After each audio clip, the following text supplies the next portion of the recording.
All righty. Okay, well, it's so nice to see you. You as And well. so, Brenda, could you please tell me, was there anything in particular that led you to a vegan lifestyle initially? Well, initially, I connected with some interesting people. Mhm. And my family just assumed I was in a cult immediately. But but they were talking about things like, we're all connected and, your body is a temple and like all these kind of new concepts that I had never heard of. And so it wasn't the whole picture, but it was part of the picture and it really kind of resonated with me. It just made sense. Right. Um, and so I was like, okay, I never was connected to animals, but at the same time, I didn't like to prepare animal-based products. Um, so it was this kind of thing where it was like, oh, so I don't have to like touch that. Cool, let's do this.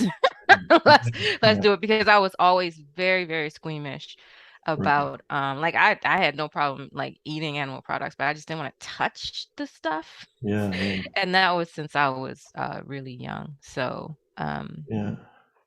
I grew up in a British family, so and my folks would eat anything.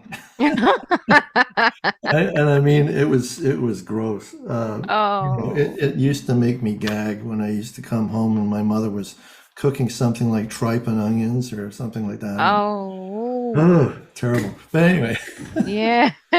so I totally get it. Yeah. So how did your personal choices lead you to start the Afro Vegan Society? Oh, so I initially was just doing sort of collaborations with other folks. Hmm. And so I would help to organize this event or that event with different organizations, mostly animal rights organizations, Hmm. but some food justice organizations as well. And it kind of got to a point where, when you come onto somebody else's project, sometimes you feel like you could have done it better. Hmm. Yeah. And so, it really, really got to a point when I saw how often the kinds of programming that I was helping to organize it was not really speaking to the community that I wanted to speak to, Right. because I kind of went back to where I came from. And Hmm. the kinds of activism that were being done was just not speaking to folks. And so I thought, well, this is where I came from. This is where I want to be doing the this kind of work. And so I'm going to try to just start my own organization and kind of do things in a different way, a way that I think would be most effective Hmm. to reach the folks that I want to reach. And it turned out to be true. So Oh, cool. I gambled and won. Yeah. Um, yeah, I see you've also founded, let's see, the Greener Kitchen, Thrive Baltimore, So much. and Vegan Soul Fest, Yes. as well as the Food and Justice podcast. I mean, Yeah. you must be super busy. Where do you Uh, find the time? That's amazing. I don't. I don't. There still keeps every day, there's Yeah. only 24 hours in a day, every day. And there's only 7 days in a week, every week. It's really not conducive to what my needs. Right. Because I need at Yeah. least 32 hours in a day and at least 12 days in a week. But I recently have had to really scale back what I was doing because I found that when you're doing too much, you can't really give as much time to each project. Yeah. And I just wanted to be the most effective that I could be. So when Thrive had to shut down, when the community center had to shut down because of COVID, Mhm. we sort of haven't like jump started Thrive again. Mhm. Still out there, it still exists as an organization, but um, you know, since the lockdown, we just haven't really sort of started the community-based projects again. So that's kind of a weight lifted for now. Mm-hmm.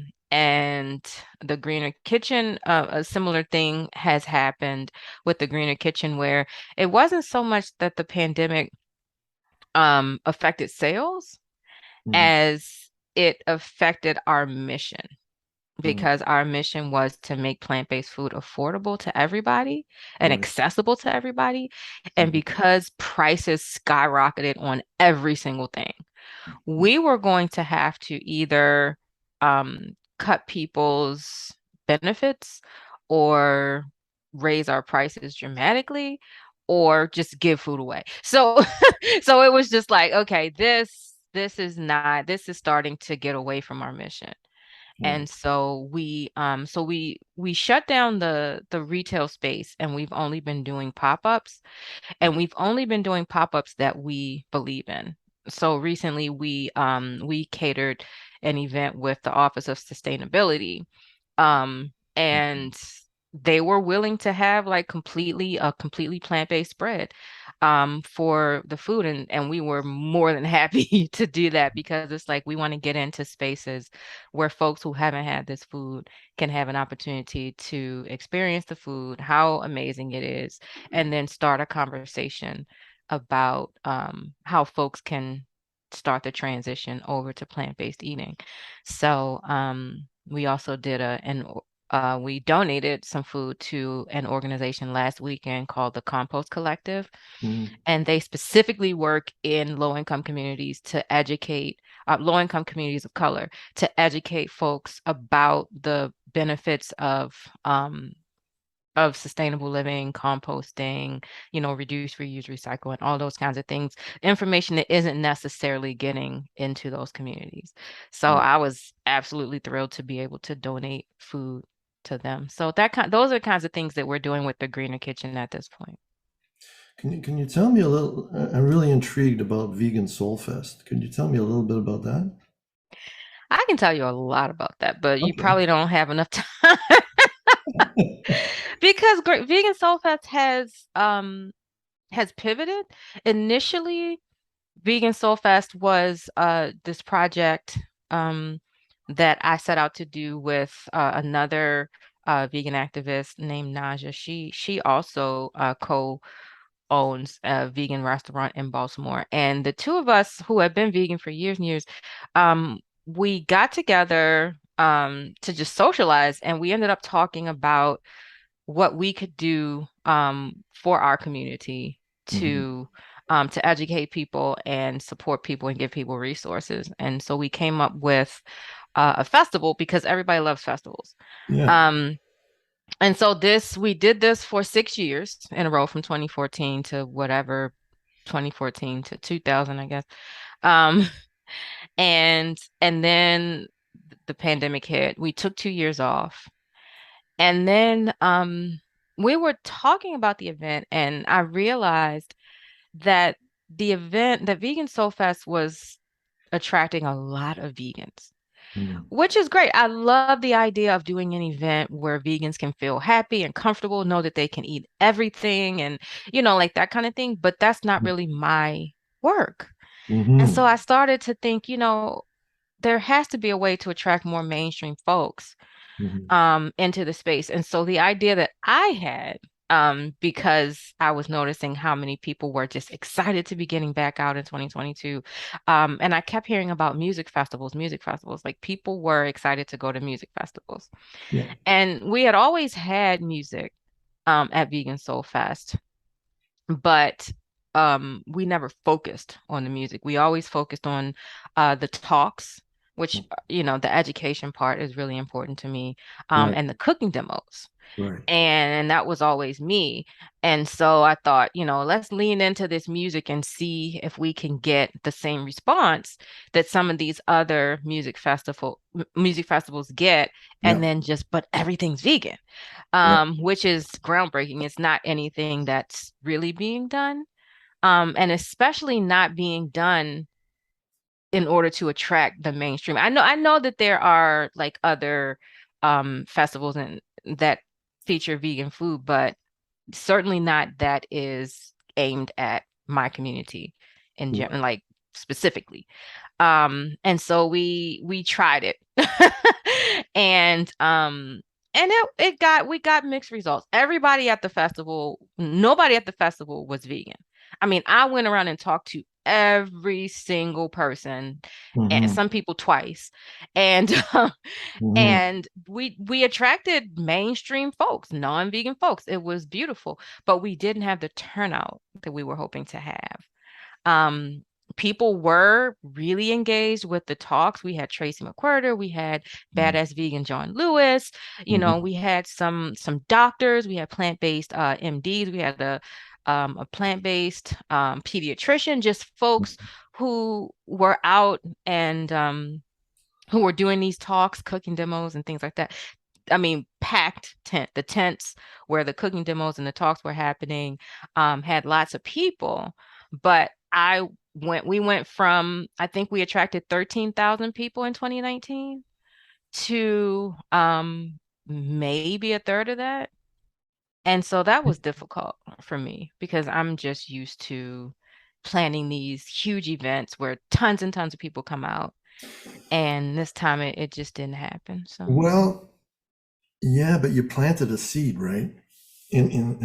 As you say, you got a lot of people who are non-vegan. So correct. yeah, you know, it's I'm a longtime musician, so I'm always interested in any kind of festivals. But Oh, we have one here, Brenda, which it happens in a big park about a block and a half away from where my wife and I live on a okay. yearly basis for 3 days, and it's called Rib Fest. Oh no. It's a Oh, vegan's nightmare. yeah. It's but it's full-time music. Okay. They start on a Friday evening and they run all day Saturday and all day Sunday, and it's bands after bands after bands Mm-hmm. after bands, and of course they've got the rib thing happening. Mm. But they've done really well. Now, one thing I'll say for them is that it's their all the money that they get, or the profits, go to charity. Oh wow. But it's it's it's gross. It freaks me out. Yeah. Yeah. I actually wanted to try and do something along the lines of a vegan fest, but it's as you know, it's a ton of work. Oh yeah. Oh yeah. And I ran it by our local vegan community, and they said, "Yeah, that'd be great. Why don't you do it? Why don't you do it?" And I'm like, Mm-hmm. "Oh yeah, Why yeah." don't I'm sending you you do a, it? yeah, exactly, exactly. Brenda, in your experience, what do you consider to be the greatest challenges when promoting a vegan lifestyle to folks who seem, perfectly happy with Yeah. their traditional meat and dairy diet? Oh dear. There's so many. But if I if I were, and you mean specifically promoting it to these folks who are perfectly or just like Yeah. in general? Okay. Well, Yeah. the problem that I always struggle with, and I recently interviewed. Do you know Gary Francione? Oh yeah. Yeah. So I was talking to Gary. I interviewed him just last week, and I was saying the same thing to him. What's the approach to take that's most effective when, because some people get super defensive, as you know. Mm-hmm. And so I just, it's just interesting to know what kind of track that you've taken that you found most successful in conveying a vegan lifestyle that doesn't, they don't put up an immediate block to it. They kind of at least consider it. So, Yeah. Well, for me and with the communities where I work, um, talking about animals is the biggest challenge. I mm, could talk about the benefits of plant-based eating all day, and folks are completely open and, they're just like, oh, wow, and like really excited. yeah. Um, Talking about the climate, um, and like how it's a more climate, like plant-based eating is a more climate friendly way to eat. Yeah. It's kind of new information to the folks who I'm talking to, so they seem pretty open to the idea that foods could be climate friendly versus, some foods could be worse for the environment. Yeah. And so that's okay. But specifically speaking to people in low income communities of color about animals Mm. is a tough sell because a lot of folks still feel like they're treated like animals. Yeah. And so even just helping them to make the connection and say, yeah, because animals are really mistreated. And so, like, can we make this connection? Can we say, like, animals shouldn't be treated like animals, you know? Yeah. But because of the fact that, like, people who are experiencing the most marginalization are feel almost offended Mm. that I would open up conversations about any beings who are even more marginalized or even more oppressed, like that kind of thing. Yeah. So I have to be very careful with Mm. how I broach the topic. Yeah. Now, if we're talking about folks who know about veganism, who, are familiar with the concept and they're just like, bacon, there's not a whole lot that you can do with folks like that. I mean, some folks will tell me, I don't care. And I will move on because there are a lot of people who will care. And my work is about speaking to those people, giving them the tools and the resources that they need to make this transition. And there are still millions and millions of people who I haven't talked to Mm. who will be open to this message. So I can't get bogged down in the folks who aren't open. I just have to move on and continue to reach out to the people who maybe just don't know, maybe have been thinking about it but never tried, and Yeah. then I've had an enormous amount of success with those. Like that is my demographic. The especially the folks who didn't know Hmm. because all of this information is just brand new and it's shocking. The way animals are treated in the food Hmm. industry is shocking to them, Yes. and they're like, "Oh, I hate this. What can I do?" And so those folks are some of my biggest successes, honestly. Yeah. It's like,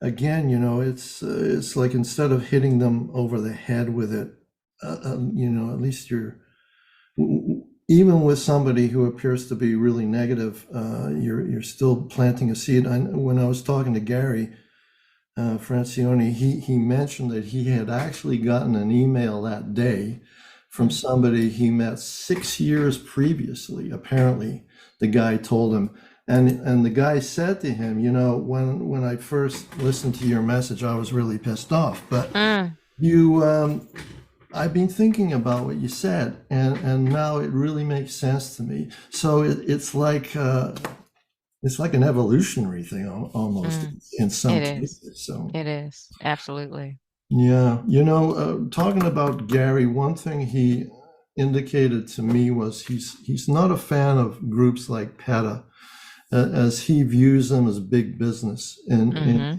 that he figures they're willing to make compromises with the very industries they claim to be working against. Do you have any thoughts in this regard, Brenda? Yeah, so many thoughts. Most of them I should probably keep to myself, but I will I will be careful. So I am not a fan of the large organizations Mm. that have sort of made like made nonprofit um for profit. Yeah, And it's yeah. interesting. It's interesting. In terms of like I have colleagues, friends, other activists who Mhm. really sincerely believe that working with the industry sometimes is better than working against them, because it's like the enemy of my enemy is my friend, right? And so they've explained to me time and time again, and I'm still like, nope, won't do it. But they've Mhm. explained to me, like, for instance, folks who are doing trade justice work, or Yeah. trade anti-trade work, they're like, well, factory farming is the enemy of small farms. So we can join forces with the small family farms Mm. against the big factory farms, and we might be able to get some wins. Right. We can work with the unions that are there to protect the small fisheries, the small, whatever, Yeah. and we can all push back against the large industrial factory farms. And I'm like, hey, do it. I'm not Mhm. gonna stop you from doing that particular work. That's not my work. Yeah. That's not my work. I want to skip that part Hmm. and just get to the part where I help people to go vegan. And it works for me. So, and maybe that works for them. But without giving any names, I do disagree with several of the large nonprofit organizations that are allegedly Hmm. working in the best interest of animals. Because I think at a certain point, you just kind of lose the thread Hmm. and you kind of go off message. And I Right. think that's what's happened with some of these huge nonprofit organizations now. I think they've gone off message. Hmm. Hmm. Um, the main theme for this article, being from Meditation Magazine, that I'll be writing about veganism. It's going to be on veganism, compassion, and loving kindness for all beings. As those are basically the main teachings I grew up with, as following the Buddhist path, and also Mm, I tend to be really empathetic as well. mm. So would you like to say anything about this particular aspect, that being love and compassion for the animals? Oh, yes. I don't often have an opportunity to talk about that, and surprisingly, Mm, because people want me to talk about food justice. Like that's my thing, that's my yeah, area, and sure. and and so I don't often get invited to talk about compassion and kindness and as it pertains to our, fellow earthlings. Hmm. Hmm. Um, but I am of the opinion, and I have said this publicly and been shunned for it, but I am of the opinion that we have an opportunity as humans to evolve Hmm. away from our cruelness and callousness and violence. Um, and this is one way that we can. This is one avenue. I mean, there are multiple avenues through which we can do that, but living vegan and having compassion for animals is a really effective way, I think, to question some of the normalized violence that we've been um, subjecting our fellow earthlings to, and to do something better, to do something that will make a huge difference in the evolution of humanity. And Hmm. that was the thing that really did it for me. I started to get into some spiritual practice as well. And the way that we engage with animals on the planet was just such a huge thing. It's like this big black, like uh like this huge blemish Mm. on humanity. Right.